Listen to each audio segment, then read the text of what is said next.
Assalamualaikum warahmatullahi wabarakatuh. Perkenalkan, saya Lina Apriliana dengan NIM STI 2023-03568.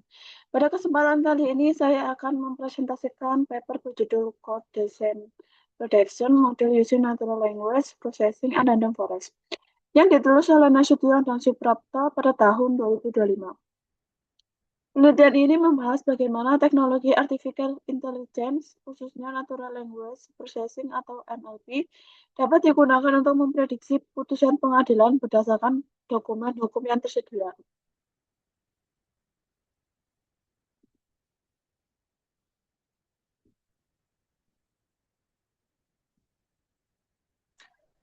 Latar belakang penelitian ini adalah meningkatkan jumlah perkara pidana di Indonesia. Pada tahun 2023, terdapat lebih dari 288.000 kasus pidana yang ditangani, meningkat sekitar 15% dibandingkan tahun sebelumnya.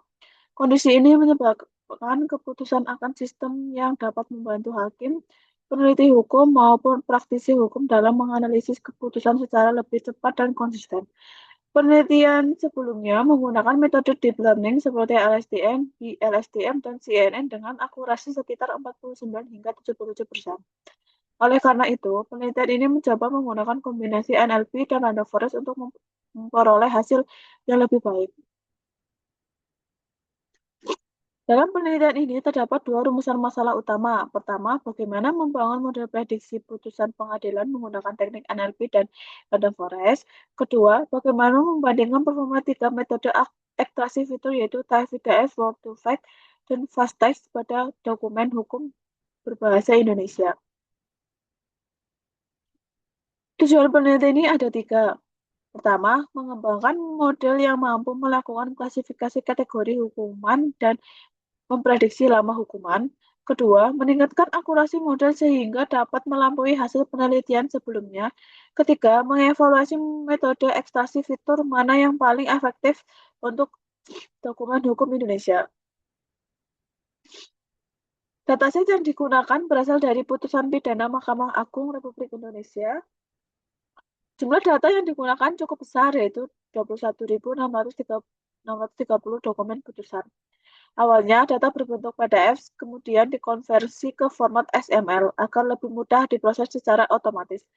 Dataset ini digunakan untuk dua tujuan, yaitu klasifikasi kategori hukuman dan regresi untuk memprediksi durasi hukuman. Metodologi penelitian dimulai dari pengumpulan data, kemudian dilakukan preprocessing untuk membersihkan teks.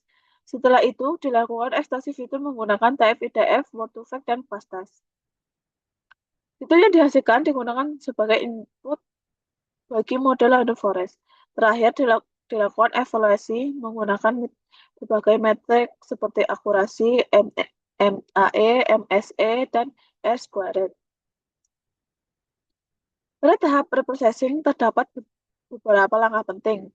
Pertama adalah tokenisasi dan pembersihan teks untuk menghilangkan karakter yang tidak diperlukan. Kedua adalah stemming atau stop word removal untuk mengubah kata menjadi bentuk dasar dan menghapus kata-kata yang kurang informatif. Ketiga adalah trimming atau pengurangan panjang teks agar ukuran dokumen lebih konsisten dan efisiensi saat di proses model. Penelitian ini membandingkan tiga teknik ekstraksi fitur. Yang pertama adalah TF-IDF, yaitu metode yang menghitung bobot penting suatu kata dalam dokumen. Yang kedua adalah Word to Fact, yang mengubah kata menjadi representasi vektor berdasarkan hubungan sematrik. Yang ketiga adalah Fast Text, yang mengubah subword atau potongan kata sehingga lebih baik dalam menangani kata langka. Ketiga, metode tersebut kemudian dibandingkan performanya ketika digunakan bersama Random Forest.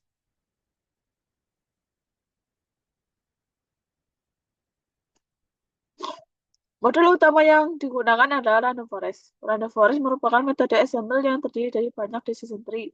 Keunggulannya adalah mampu mengurangi overfitting, memiliki performa yang stabil, dan cocok digunakan pada data teks yang dihasilkan oleh TF-IDF.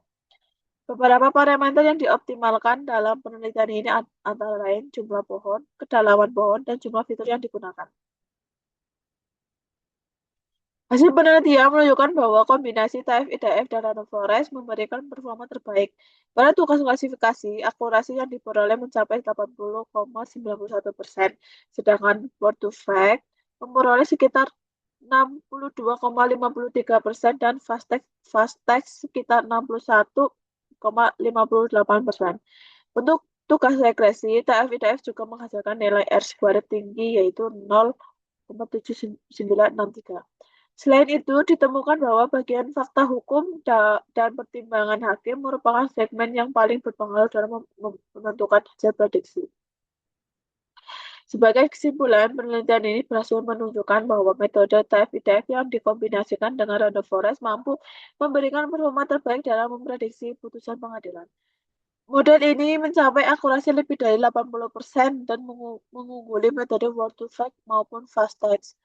Hasil penelitian ini menunjukkan bahwa teknik NLP klasik masih sangat efektif untuk analisis dokumen hukum berbahasa Indonesia dan berpotensi digunakan sebagai sistem pendukung keputusan di bidang hukum.